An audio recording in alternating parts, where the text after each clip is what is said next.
We see that indeed there is a provision in Torah forbidding the Israelites from intermarrying with the people of the land, those who were living there when they arrived in Israel. We also see the reason why this command, why Yahweh is giving this command.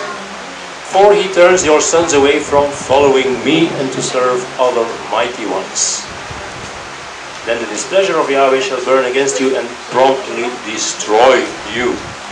So again, Yahweh doesn't take it lightly.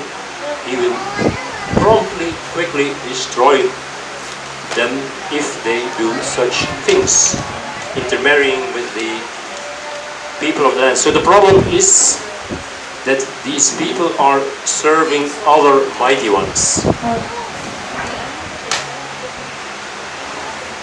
If you remember Ruth, the Moabitess, she did not know Israel, she did not know Yahweh before.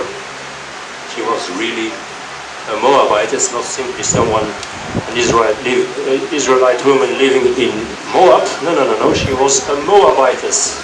She belonged to the people of Moab. Yet, it was fine.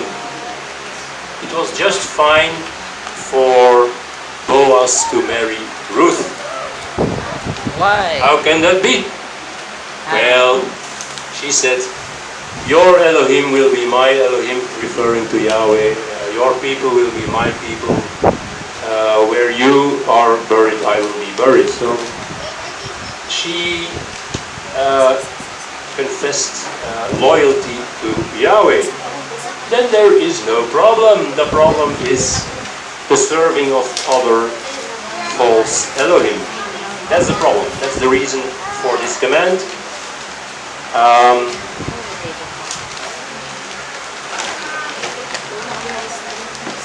Of course, that was, let's say,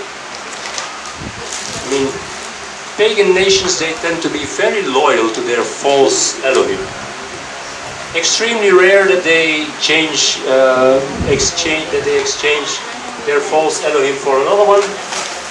Not like Israel, they had a true Elohim, but they felt the necessity of frequently worshipping other Elohim. The pagan nations, they were just consistent in serving their false Elohim. 2 Corinthians 6, verses 14 to 18. 2 Corinthians 6, 14 to 18.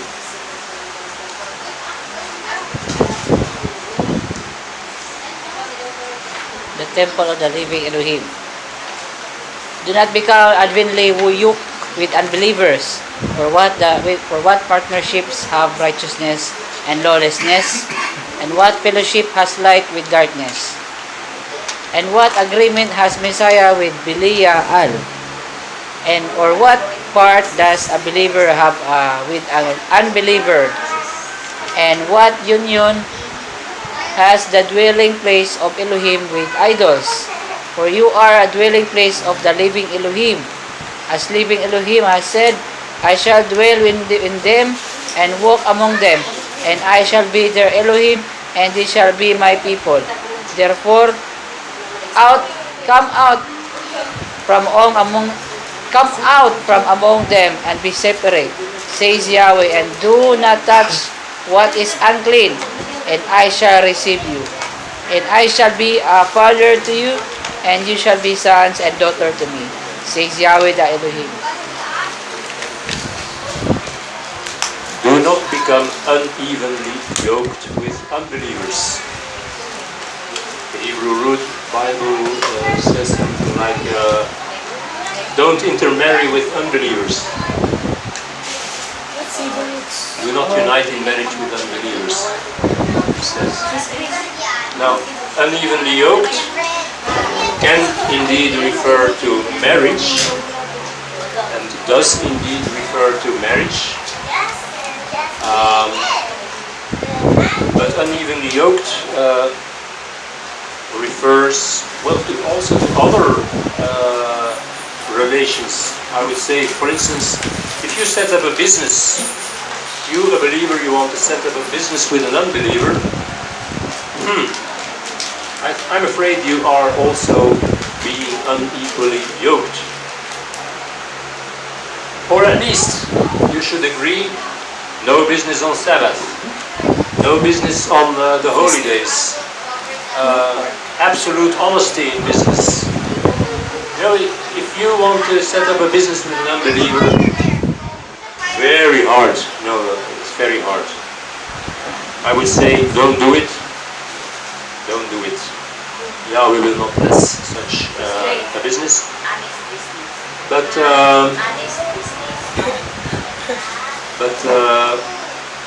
you can go back to the scriptures.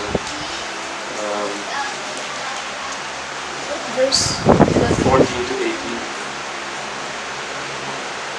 Of course, this is especially true for marriage. Don't get married to an unbeliever. Let's now go back to, because we will read a bit more in Ezra. Ezra 9, verses 13 and 14. This is Ezra's prayer after he knew that there had been intermarrying of Israelites with the natives of the land. 13 to 14.